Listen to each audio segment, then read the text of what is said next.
എല്ലാവർക്കും എൻ്റെ ചാനലിലേക്ക് സ്വാഗതം. എല്ലാവർക്കും സുഖമാണെന്ന് വിചാരിക്കുന്നു. അപ്പോൾ ഇന്ന് നമ്മൾ ഒരു emboss painting DIY emboss painting കിറ്റാണ് ഞാൻ കാണിക്കാൻ പോകുന്നത്. എംബോസ് പെയിൻറ്റിങ് നമുക്ക് വീടൊക്കെ അലങ്കരിക്കാൻ വേണ്ടി എംബോസ് പെയിൻറ്റിങ് ചെയ്തിട്ട് എങ്ങനെ വയ്ക്കാം എന്നുള്ളതിൻ്റെ ഒരു വീഡിയോ ആണ് കാണിക്കാൻ പോകുന്നത്. അപ്പോൾ ഇത് ആമസോണിൽ നിന്ന് ഞാൻ മേടിച്ചിട്ടുള്ളതാണ്. ഇത് ഏഷ്യൻ ഹോബി ക്രാഫ്റ്റിൻ്റെ പെയിൻറ്റിങ് കിറ്റാണ്, അതായത് എംബോസ് പെയിൻറ്റിങ് കിറ്റാണ്. ഇതിന് $2.99 ആണ് റേറ്റ്. പിന്നെ ഇവരുടെ തന്നെ കുറേ ടൈപ്സ് ഉണ്ട്. അപ്പോൾ ഞാൻ എംബോസാണ് കൂടുതലും ട്രൈ ചെയ്യാറ്. അപ്പം ഇത് എങ്ങനെയാണ് ചെയ്യണമെന്ന് ഞാൻ കാണിച്ചു തരാം. ഓക്കെ, അപ്പോൾ ഫസ്റ്റ് ഇതിൻ്റെ അകത്ത് എന്തൊക്കെയാണ് ഉള്ളതെന്ന് കാണിച്ചു തരാം. ഇതിങ്ങനെ ഓപ്പൺ ചെയ്ത് കഴിഞ്ഞാൽ ഇതിൽ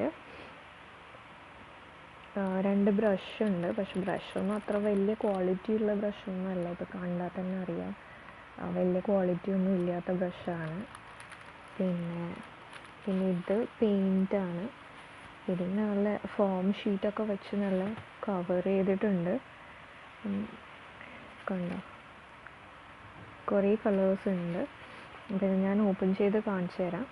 അപ്പം ഇതിൽ പിന്നെ ഉള്ളതെന്ന് വെച്ചാൽ പെയിൻറ്റ് ചെയ്യാനുള്ള ക്ലോത്ത്, അതായത് ഡിസൈൻ ഓൾറെഡി ഉള്ള ക്ലോത്താണ്. പിന്നെ ഉള്ളത് ആ ഡിസൈൻ എങ്ങനെയാണ് കളർ ചെയ്യേണ്ടത് എന്നുള്ളതിൻ്റെ ഇൻസ്ട്രക്ഷൻസാണ്. അതായത് എംബോസ് ആ ഒരു കിറ്റ് കൊണ്ട് എന്താണ് നമ്മൾ ചെയ്യേണ്ടതെന്നുള്ളതിൻ്റെ ഒരു ഇൻസ്ട്രക്ഷൻ സെറ്റാണ്. ഓക്കെ, അപ്പോൾ ഇപ്പം നമ്മൾ എന്താ ചെയ്യേണ്ടതെന്ന് വെച്ചാൽ ഈ ക്ലോത്ത് നമ്മൾ ഒരു ബെഡ്ഷീറ്റ് 4 മടക്കിയിട്ട് നമ്മൾ ടേബിൾ മേൽ വെക്കുക. എന്നിട്ട് ഈ ക്ലോത്ത് തിരിച്ച് വെക്കുക. അപ്പോൾ ബാക്ക് സൈഡിലാണ് നമ്മൾ അയൺ ചെയ്യേണ്ടത്. അപ്പോൾ ബാക്ക് സൈഡിൽ അയൺ ചെയ്ത് വരുമ്പം ഫ്രണ്ടിൽ ഇങ്ങനെ എംബോസ് ആയിട്ട് വരും, അതായത് കുറച്ചിങ്ങനെ പൊങ്ങി വരും. അപ്പോൾ അതാണ് നമ്മൾ ക്ലോത്ത് റെഡിയാക്കുന്നത്. പിന്നെ നമുക്ക് ആ ഡിസൈൻ അനുസരിച്ചിട്ട് തന്നെയാണ് ഞാനിപ്പോൾ പെയിൻറ്റ് ചെയ്യാൻ പോകുന്നത്, അവർ ഓൾറെഡി തന്ന ഇതനുസരിച്ചിട്ട്. അപ്പോൾ നമുക്ക് പെയിൻറ്റ് ചെയ്യാൻ സ്റ്റാർട്ട് ചെയ്യാം.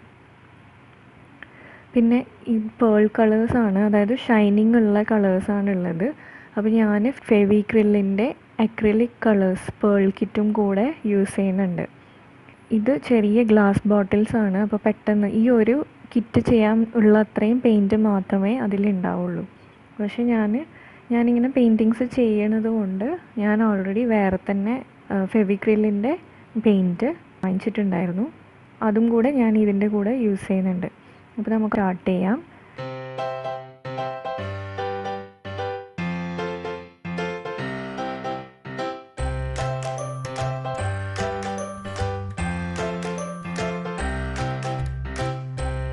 അപ്പോൾ ഈ പെയിൻറ്റിൻ്റെ പ്രശ്നം എന്താണെന്ന് വെച്ചാൽ എംബോസ് ചെയ്ത ക്ലോത്ത് ഒരു ഗ്രേ കളറിലാണ് ഉണ്ടാവുന്നത്.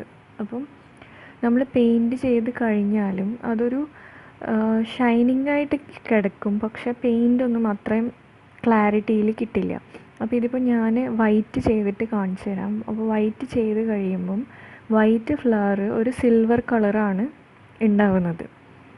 അതുകൊണ്ട് ഞാൻ എന്താ ചെയ്യുന്നതെന്ന് വെച്ചാൽ ഞാൻ അതിൻ്റെ മുകളിൽ സാധാരണ അക്രിലിക് വൈറ്റ് പെയിൻറ്റ് കൊണ്ട് ഞാൻ പെയിൻറ്റ് ചെയ്യുവാണ്. അപ്പം ലൈറ്റായിട്ട് ജസ്റ്റ് ഒന്ന് പെയിൻറ്റ് ചെയ്ത് കൊടുക്കുമ്പോൾ ആ സിൽവർ എന്നുള്ളത് വൈറ്റ് ആയിട്ട് തന്നെ വരും. കളേഴ്സൊക്കെ ഒന്ന് എടുത്ത് കാണിക്കും.